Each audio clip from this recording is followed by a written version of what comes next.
Hello everybody and welcome to another issue of Peteman Reviews.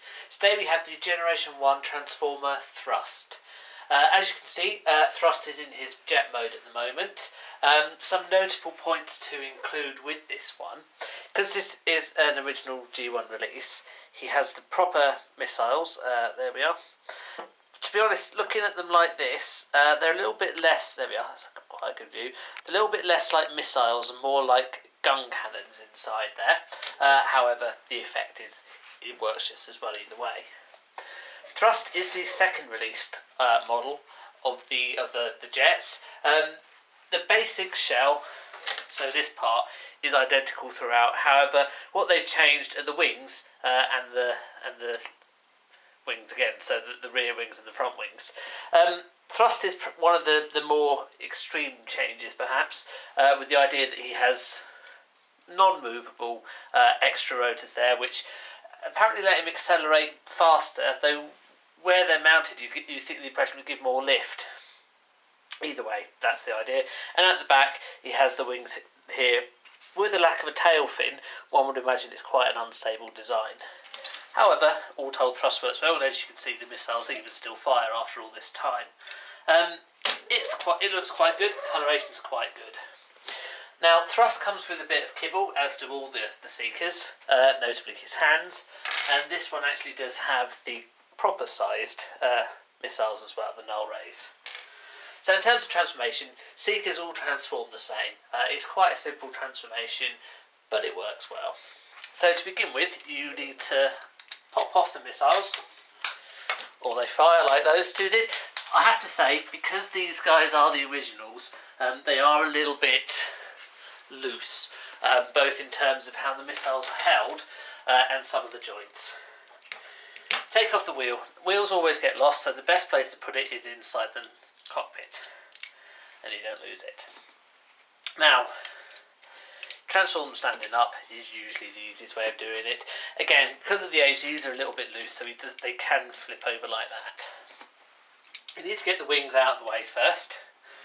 This just flips like that. Cockpit goes like that.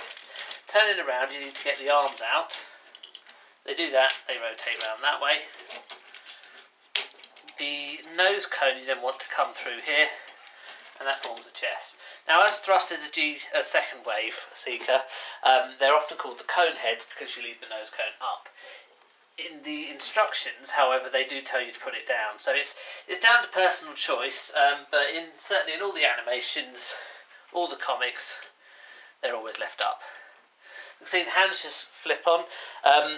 They are shaped like a fist, and as you can see, they do have, there we are, little clips there. They do just clip on. Can't hold anything, but they clip on. Now, you might notice both the missiles are ejected here by themselves. That's fine. You just slot in the new ones, like so. Again, it's a bit loose because of the age, so they might come popping out again. That's fine if it does. Just make sure not to lose them. And there's a hole here and a stick there, peg there, and it goes. And there we are. So that is the Generation 1 version of Thrust. In terms of manoeuvrability of his arms, Seekers don't have much, but it's better than some. So he's got no elbow, but he does have quite a good ratchet there. Move the arm up and down. Legs, feet do nothing, head doesn't move. So they're fine to kind of stand there and fire directly in front of them or above them, just a little bit to the side, but not really much else. We compare him against contemporaries of the time. So Red Alert was a redeco of Sunstreaker and Sideswipe. In terms of manoeuvrability, very limited. He can do that, so he can get a full range of motion with his arm, but there is no sideways motion at all. So in that respect, the Seeker has more manoeuvrability than that. And Astrotrain. One thing you always notice with Astrotrain is how wobbly he is. This is actually the commemorative re-release, but aside from the paint scheme, it's identical to the original Astrotrain. Now, Astrotrain has a massive gun, vastly oversized for the rest of him.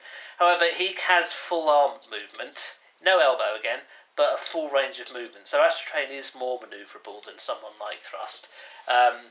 But you compare the two of them, and Thrust is by far the better character. Astrotrain is really, he's too small, particularly his arms. Otherwise, it's quite a good model, but the actual robot is far too small. Red Alert is probably the most favourable comparison. They two go well together. The main thing that Thrust has that Red Alert doesn't is the fact that his cone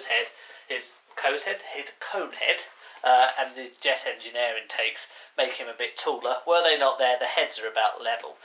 So those guys really come together quite well. So in terms of Thrust overall, it's a good colour scheme. The decals on it look pretty good. I don't really have any complaints with him. There's nothing unexpected here. Nothing he really has, with the exception of the mouldings. It's the same for all the Seekers, really. You know, they're good models, good aircraft, better aircraft than they are robots. But the robots are pretty decent as well. So there we have it. That is Generation 1 Thrust. Thank you very much for watching. Please leave any comments below, and as ever, click on the other links, and we will see you on the next video. Thank you. Goodbye.